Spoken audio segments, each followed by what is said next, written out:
And you probably noticed I don't feel about that war the way we were told we were supposed to feel about that war, the way we were ordered and instructed by the United States government to feel about that war. You see, I tell you, my mind doesn't work that way. I got this real moron thing I do. It's called thinking. And I'm not a very good American because I like to form my own opinions. I don't just roll over when I'm told to. Sad to say, most Americans just roll over on command. Not me. I have certain rules I live by. My first rule, I don't believe anything the government tells me. Nothing. Zero. Nope.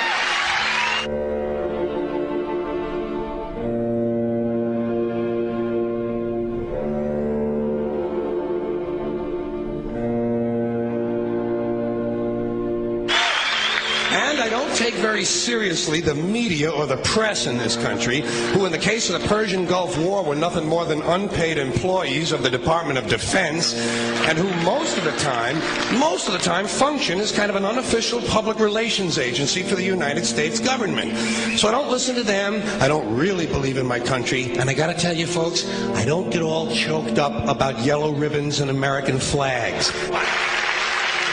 Now, to balance the scale, I'd like to talk about some things that bring us together.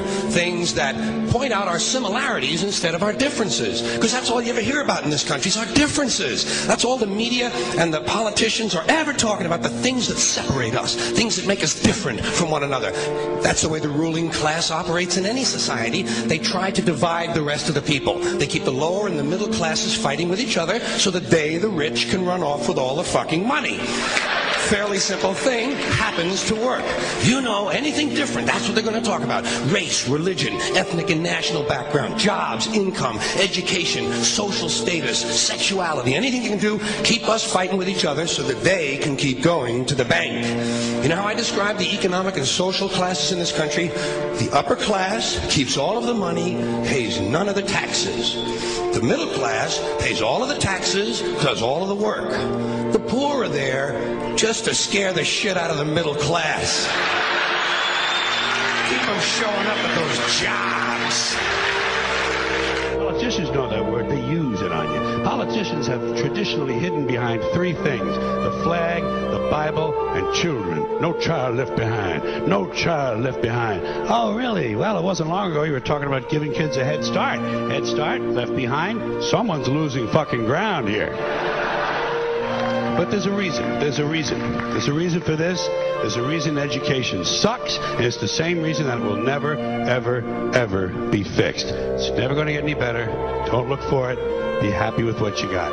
Because the owners of this country don't want that. I'm talking about the real owners now. The big, the wealthy, the real owners, the big wealthy business interests that control things and make all the important decisions. Forget the politicians. They're irrelevant. The politicians are put there to give you the idea that you have freedom of choice. You don't. You have no choice. You have owners. They own you.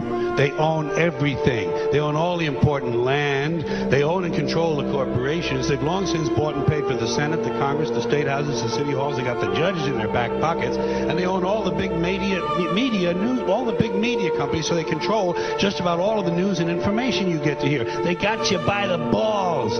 They spend billions of dollars every year lobbying to get what they want.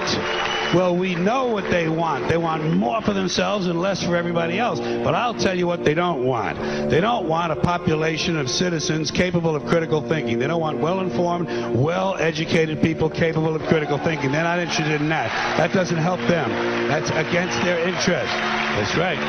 You know something? They don't want people who are smart enough to sit around the kitchen table and figure out how badly they're getting fucked by a system that threw them overboard 30 fucking years ago. They don't want that. You know what they want? They want obedient workers. Obedient workers.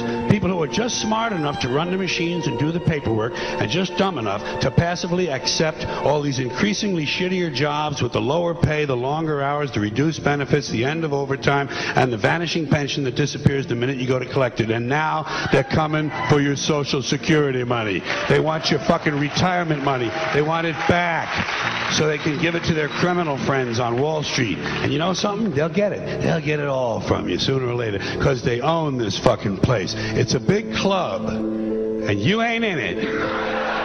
You and I are not in the big club.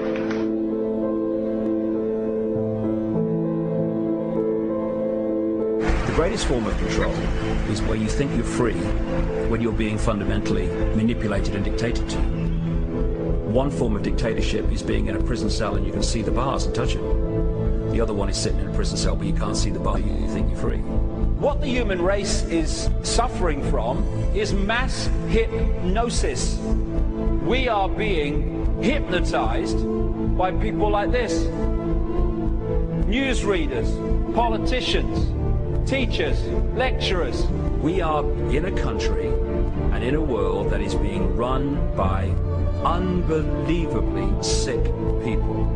The chasm between what we're told is going on and what is really going on is absolutely enormous. The greatest hypnotist on planet Earth is a oblong box in the corner of the room. It is constantly telling us what to believe is real. Historically, the control and manipulation of political opinion has been the Freemasons' main weapon in gaining control of countries and states. Once in control of the rulers and politicians of a country, laws and political structures could be changed in accordance with their agenda. However, since restricting the body does not necessarily mean restricting the mind, the Freemason recognizes that their plan for a global government hinges completely on subduing the masses to their agenda, and thus eliminating opposition to their cause. And the greatest threat to their plan, posing more danger than any army or law, is the threat of a free-thinking mind. In order to eliminate this threat and to achieve their objective, the Masons have set about the boldest plan ever devised: the complete control of every aspect of human life, your life. And the weapons they are using against you are in your very homes, entertaining you and your children, and gradually indoctrinating you without you even realizing.